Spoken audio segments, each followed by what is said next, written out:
get in my car, and I remember being at a red light, had my music going, texting on my cell phone, and I see like the light turn green, and I assumed that it was my green light, but really it was a green light for people that were going straight in traffic, and I was actually turning. So I just stepped on the gas when I saw the green light, and I found myself driving right into ongoing traffic. And yeah. Did you get hurt? I didn't get hurt. No. So it was a 3-car accident, right? Yeah, I think I hit one car, and then that car collided into another car. Do you remember what was going through your mind when you got into the accident? Like, were you aware, like, what have I done? Like, what were you saying to yourself? What were you thinking? It all happened so fast. Yeah. I initially knew I messed up big time. I started thinking about, well, first I realized I wasn't hurt. Yeah. So, I think subconsciously I just figured, all right, nobody's gotten hurt. I'm not hurt. Maybe we didn't hit that hard. I just thought to myself, man, I went out last night. I haven't been home yet. I probably still smell like the night before. I need to get myself out of here. This is going to be terrible. This is going to be messy. I got to go. I was afraid, man. I freaked out. And I was afraid to talk to the police at the time. So I just thought, let me get myself away from this. So, was there a point where you thought that might be a bad idea and you should come back?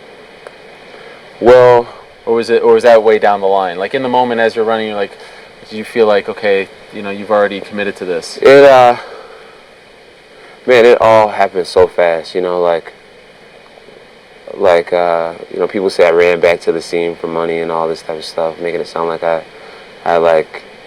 ran around the corner or ran around the block and came back, and that never happened. That's not accurate. That's not accurate at all. No, man. I mean, why would I need to grab some cash? My money's in CDs, investments, and shit like that. Right. I just had tunnel vision, man. I definitely hit hard, and I'm sitting here thinking, all right, I need to go. I need to get away from this. So I started running, and I got like maybe 5 yards away from my car, and I remembered I had a marijuana bowl, and my cup holder. And so I knew that, if the police found that bowl in my car, then everything was going to be so much worse than what I thought it should be, I guess. And so I ran back, I glanced at my cup holder, the bowl had flown somewhere in the car, and I just took off running again. I really had no clue what I hit. I didn't know if it was a car or a truck. I didn't know if it was a man or a woman. My vision was so like narrowed in, and I just knew I needed to run as fast as possible.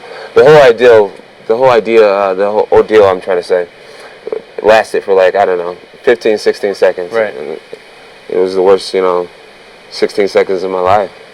So my career, for sure. Did you talk to anyone, or were they in their cars? I ran. I called a friend, and they took me to a hotel. Oh, I meant at the accident site. No, I didn't talk to anybody. I didn't see anyone. Was it dark at night? No, it was in the middle of the day. Okay. I'm telling you, but between the impact of the hit and just my initial feelings of me needing to get out of there, which was where everything went wrong. Yeah. I didn't see anybody. I didn't find out that it was a woman in the accident until I got to the hotel when, my wife called me, my business partners called me, and was just like, John, what happened? Like, what did you do today? And, one of the roughest, moments of my life. So when you left the scene, where did you go? I went to a hotel. Okay. I had a friend pick me up. And you called your friend up? Yeah, I called a friend. They picked me up, took me to a hotel. And, we just sat there. And, my wife was one of the first people to call me and was like, John, you need to Google your name. And sure enough, like maybe half an hour after the whole ordeal was over, TMZ had picked it up and all these, huge media outlets. And I sat there and I cried for the whole day, man. I really thought that my career was over. I knew that this wouldn't be a light situation. So yeah, it was a long day for me. It's probably one of the most depressed I've been in probably ever. They know that, I get fired up over adversity. I'm not a guy to crawl up in a ball and and quit when things get hard. You know, I'm a fighter. I'm optimistic. I'm resilient. And a lot of people just felt like, yo, Jon's going to come back on fire. And sure enough, that's what I'm getting ready to do. Are you still drinking these days? No, I don't drink anymore. I don't smoke marijuana anymore. You know, How long has it been? It has been maybe three or 4 months now.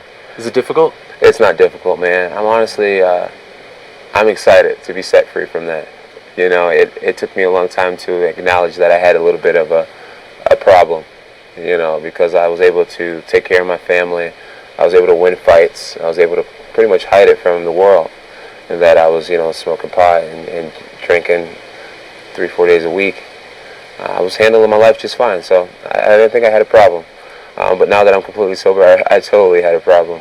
And I'm upset about all the hours I spent being under the influence and all the dollars I spent getting under the influence. And I'm set free from it. So yeah, the whole situation has really been a blessing for me. And I'm sure it's hard for most to understand that. But my life has changed for the better in so many different ways since this car accident. I'm grateful for it. And this has been a wild year for you because it started with the Cormier fight and the positive test, Nevada, the cocaine and everything. You did the interview afterwards, and as you know, a lot of people thought that maybe you weren't, were you telling us everything there? Were you telling us everything? I mean, was that a big part of your life? With the whole thing, it's crazy with the cocaine thing. Ariel, look you dead in your eyes. I don't like coke. I'm not a coke guy. I smoked marijuana quite frequently. And people who really know me, they know that about me. And I love to drink. I can honestly say I party with the best of them. But cocaine, I tried cocaine one night, and the athletic commission's there the next day. It was just like, how in the world did this just go down? How did it happen this way? So now people like to paint me as this cokehead. And, my haters, of course, they would love for me to be a cokehead, but far from it. I would never been able to accomplish the things I have with cocaine. But I was addicted to marijuana, and because you can do so much while being a marijuana addict, it's hard to admit that you're an addict. But I was, and now I'm not, and I feel set free, and I'm just so grateful for everything that's happened to me because it's allowed me to see this and be more clear. Throughout my whole career, everybody said to me, Jon, what would happen if you didn't drink? You didn't smoke. Imagine how great you could be. And now I'm excited to see. As you know, Nevada should have never tested you for cocaine, and on top of that, it should have never been made public. Right. You told me a month or so later, we were in New York, that you were considering your legal options there because it did kind of tarnish you a little bit that this came out. A little bit? A lot. Okay. Yeah, a lot. I know you will still hear it till this day and beyond. Why did you never do anything about it? I really don't want to get too deep into this whole situation. Hearing some of the things Nevada does, the way they penalized Nick Diaz for 5 years, the way they put my cocaine test to the public, I feel as if that commission needs some type of commission. I just feel like they can do whatever they want to whoever they want, and eventually someone's going to need to stand up to these guys and question their power, or at least figure out some type of rule to monitor what they can and can't do. Right now it just seems too loose. I have up to 3 years to sue them for what they did to me. They definitely ruined, like I said, I had no right to be doing cocaine, but they had no right to be testing me for street drugs and then putting it out to the public. I hear about the cocaine thing more than I hear about anything else I've ever done in my career. So they definitely set me back huge, and let's just say I haven't forgot about it. Okay. So you're still considering your options? Absolutely.